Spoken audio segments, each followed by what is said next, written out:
Weeket nan Pohnpei State Legislature. Program watch kun kau na batasang option PIO dan apol o kawitan option speaker.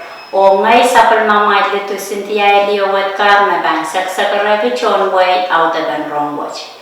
Pwede yung patch-patchonin lang ang maway ng siyang kiyay sakaran kay Bani waho karun bang kukuran anilap sa machay coach sakaran kay Bani o wawlat bang kukuran eroksoko and Pohnpei wawlat bang kukuran isanangkan ko pachawan wang ki sa palmaklikan ko nanalong ko nang kanyay ko waw choror to kakapna and win Pohnpei the Honorable Reed P. Oliver, Karyawan Kabina, Honorable Francisco L. Yuanes, Speaker and Queen ng Kawata ko sa Net Kaysa Kanwoy Pohnpei, the Honorable Marvin T. Yamaguchi, o Yangamoy Honorable Senators Kankoros.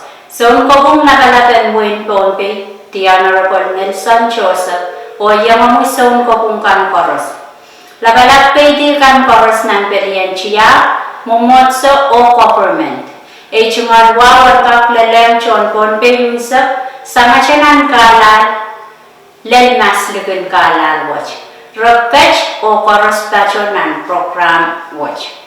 Niya ko chobe silu darang kaunor ya kutriya isak silu. Sapol machay speakeran ko ng kawata ko sa net kaysa kanwoin Pohnpei. The Honorable Marvin T. Yamaguchi. Pachawan rachungataran karya isak siluan wiyalamalam kasanti kaysa kriyaw kulok isak nimensa nan wasan wiyalamalam pelabalak kolonya. Speaker of the ular o kamawag kukach to watch lowlawan rachungata sangwan parante Senator Perez. Erpwag kukach to watch sapol man kitach malam kitar quorum ayon kak sansalong kukurakan. Me ire orala kriyaw na mumoton sa watch pachawan kachi o apalinan ram karyesak silu and wiyalamalam kasanto watch. Ire orala kayo ye standing committee reports te nagchay kung pachawan report sang committee kan. Sansan na panire orala watch report eo memye. O report watch ye standing committee report nandal makuha isak kriyaw da binyan riyesak silu. May itan kamamatan ko sa net nandal pa kuha no da binyan riyesak silu. May pit apol pen usus may report watch ye committee and chayan ko mes Senator Steve Katwun pachawan wiya chairman. Ire oralat kriyaw ye pil kalantar da kamamatan ko sa net kan. Dan ire oralat watch kamumatan ko sa net eo na momotin sa watch kachi o abali o nagayo an watawat. Kamumatan ko sa net watch ye LP nandata kuwalo lepinyal riyesak silu LTO. Mesh me pit wiyate o ebol benusus. Kamumatan watch songasangan wakit iralaw kuwano en sapol machay pukang ko sa net and Wayne Pohnpei nante isak. Puan kak may tata usus and kakuyawang monran usus kasanti. Te early voting. Kamumatawach kapesesang Senator Jason Walcher o alanta ong nuwatawat kayo o buyala LT2. Puyan kak kapachayang rekan may upon nan buyala malaman ranwatch. Sansan may sapol machay speaker pilpachawaner may kapese yung sang sapol machay katnain Wayne Pohnpei. Meitan o kapese kamumatan ko sa net nan peryok kislisak silu lepinyal riyesak kayo. Medpit pekpen asphalt plant me ansawach manamanlar o wiyalar ko sa netin Wayne Pohnpei nan pe isak li lepinyal o kislisak walo lepinyal riyesak silu. Niya ko chope tayo darang kaunor yakit riyesak silu. Sapol machay speaker and legislator kaysak pilruchangata ran karyesak tayuan kaysak lan wiyalamalan kasanti and nanti ang tatawag watch nukulo kaysak nimensang o pilkamu wekilawlawan ruchangata sang wan parante Senator net wan kak sansan may reorala teo may apon nan ran karyesak tayo watch reorala watch ye pilkalanter te kamu matang kosonet kan. Dan orang lakuach kamu matang kosonet memotun sepuach pacawan kaci o apaliala o watawat karyao.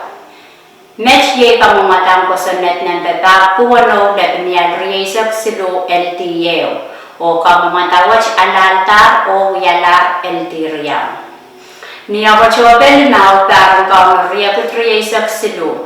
Speaker pil ruchingata ran riesak limau game sa plan yalangalam kasanti. Nukula kaisak ni mesam o pil kamu yalangalam watch lolowan ruchingata sang wan parente senator Edgar. Puenkak san salamau ong kupurakan me ira oralak silu me opol nan ranen yalangalam watch. Ira oralak peyu ye ropoch sang kamitikan. San na ropoch yung chememiye o ropoch wat sang kamitian moni me senator Joseph Tachowan wuya chairman. O ropoch wat pit kamumatang kosonet nembe tak pisi sak wano lebenial riesak silu. San na ropoch wat alaltar sang mungotun sak en buenong kawata kosonet kaysa kan buen Pohnpei. Karyao ye tatangkan me apol pesay kunjawun sakla. Dan ire oralak watch ire me pil apol. Me ye kamu matang kosonet number yop kuwalo lebenial riesak kayo. Om nu watawat kayo. Kamu mata watch pit isais the kwe on board of trustee and of sinsa. O ira watch apol ta om watawat kayo. Kung sa plan oralak ye kamu matang kosonet kan. Plan oralak watch kamu matang kosonet silu me sansal me epon o mumotun sak apaliyar o watawat kayo. Kamu matang kosonet kayo ye LP nanda silup kusilisak tayo labenial riesak riyaw me pit tax. San na kamu matawat songosangan kakwa kitala iralaw kriyaw en sapol machay bukan kosonet nante isak riyaw irachukuchuk oku kisilu me pekpeki PUC enter yang point tax o petroleum. San na kamu matang kosonet watch KPC sang Senator Perez. NP nante silukuan isak tayo labenial riesak riyaw me pit grant assistance sawas joror cekan. Kamu matawach sama-saman kata iralaut kapoyo o sapol macay bukang kosonet nante isapeo. Metan buya iralaut tuwaw met pit sawas joror cekan metan tacho sang wasaso cedipilipil. Kamu matawach KPC sang Senator Coy. NP number yok piesa plimau lebeniat riesa peo me pit ukop tekotan liat o pil om aramas social pilipil.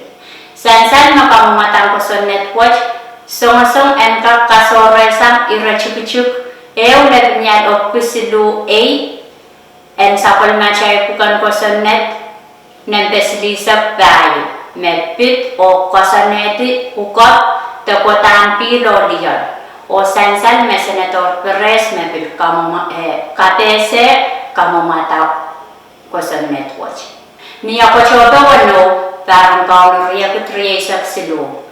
Sapol macay speaker ti Honorable Yanangchi bil ruchingata ran kariesak wano en wiyalangalam kosan tu kaisak riyaw en nanti en tatak watch kulak kaisak ni mesam. O kamu weki wiyalangalam watch lolong ruchingata sang Senator Joseph.